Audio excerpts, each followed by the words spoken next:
Did you know that you can polish mud until it has a mirror-like surface? In Japan, they took playing in the dirt and turned it into an art. This is the art of dorodango, a simple children's pastime where we turn this into this. And in this video, I'm going to show you how it's done. Now, they're not really sure when the first shiny mud ball was made, but it got repopularized in Japan in 1999 by a child psychology professor who observed kids making them at a preschool. He developed his own method, and after a piece aired on TV about the phenomenon, the hobby took off. To me, there's just something intriguing about it, so I wanted to try it for myself. So I went out and got some dirt. And the first step once we get home is to sift it all. We're looking for the finest particles possible. It should look something like this.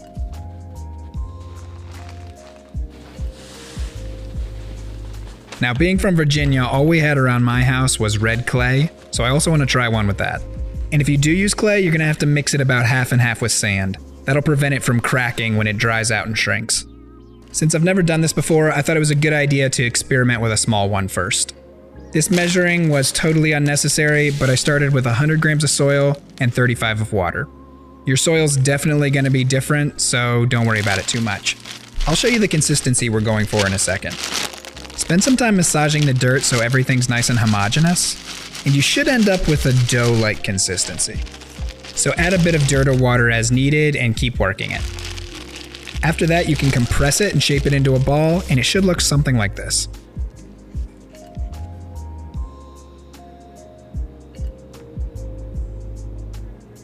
Oh, also make sure you don't use all your clay or dirt, you're going to need some of it later.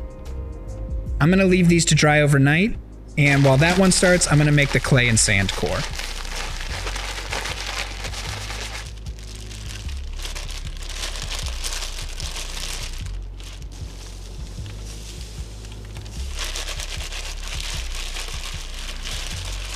I thought of this after I made the cores, but for shaping and polishing, I think the finer the dirt, the better it's going to be.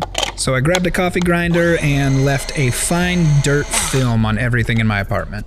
In hindsight, I think I actually would have done this in the beginning and used this for the cores, but oh well.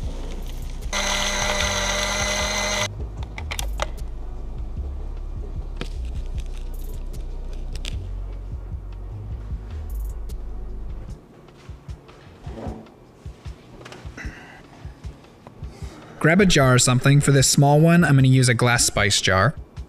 And then re-wet the surface and start shaping it. If you make sure to not stay in one spot too long, you should end up with a perfect sphere. I'll show you what the high and low spots look like during this part when I start the clay one.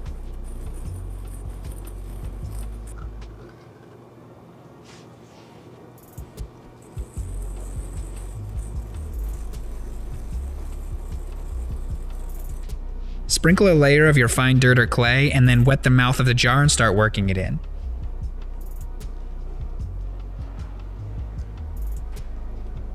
Also, don't do this over your plate of dirt or you're just going to be replacing it every 5 minutes. And then once it starts to dry out, you're going to repeat this process over and over.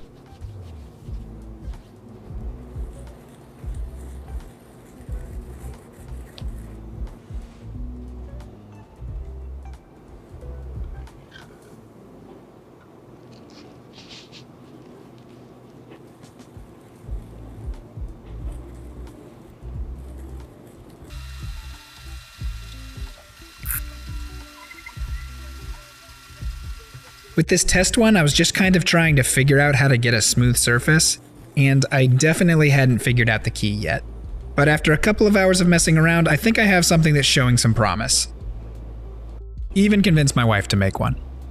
But as you can see, there's divots all over it still. It looks cool, but not exactly what I'm going for.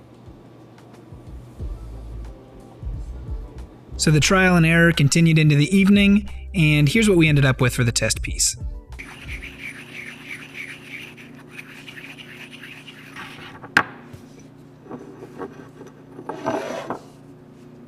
Not too bad, and honestly pretty cool that you can even do this.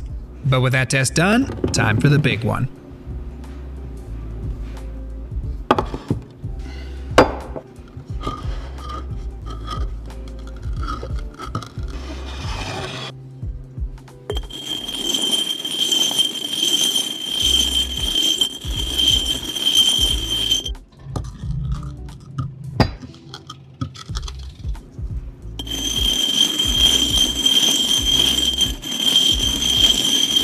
can see what I mean with the low and high spots when we're shaping the core.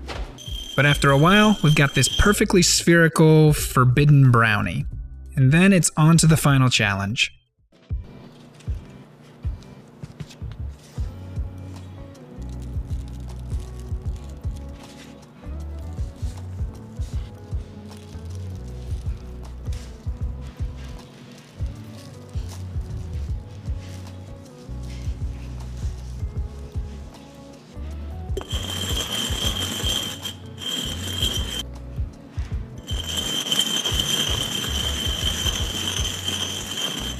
But surprise, surprise, following the exact same process, I was having the exact same problem.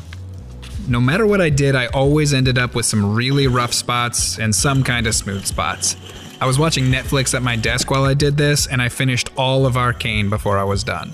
That's 12 hours of polishing and restarting. But I finally figured out what I was doing wrong. When it started to dry, I would start to see some shine showing up, and so I would just keep polishing. But it turns out it wasn't actually ready yet. All the low spots were never gonna polish away. The technique that finally broke the cycle was to get the jar wet and work it until you get a tacky surface like this. Then sprinkle clay on any of the divots and gently rub them in with your palm. Then cover the whole ball in a thin clay dust. Get the whole surface wet with the jar and work it until you get back to that giant malt ball look.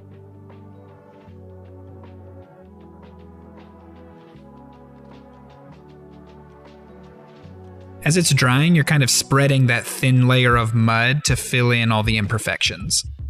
And as you add layer after layer, those imperfections will slowly go away and you'll end up with a perfectly smooth surface.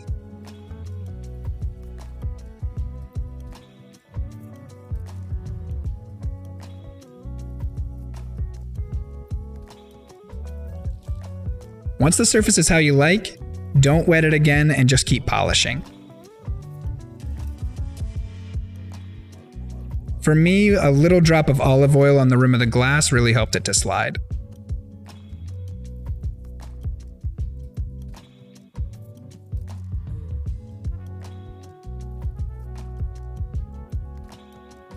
Then a little polish with a cloth, and you're done. Figuring out how to do this was honestly frustrating and a lot of work. But once I figured it out, it was kind of meditative, and I think I could do it a lot faster the next time. I think I'll definitely do another one in the future, and I really recommend you give this one a try. It's a fun weekend project. Thanks for watching, and if you liked that, go check out some of my other projects.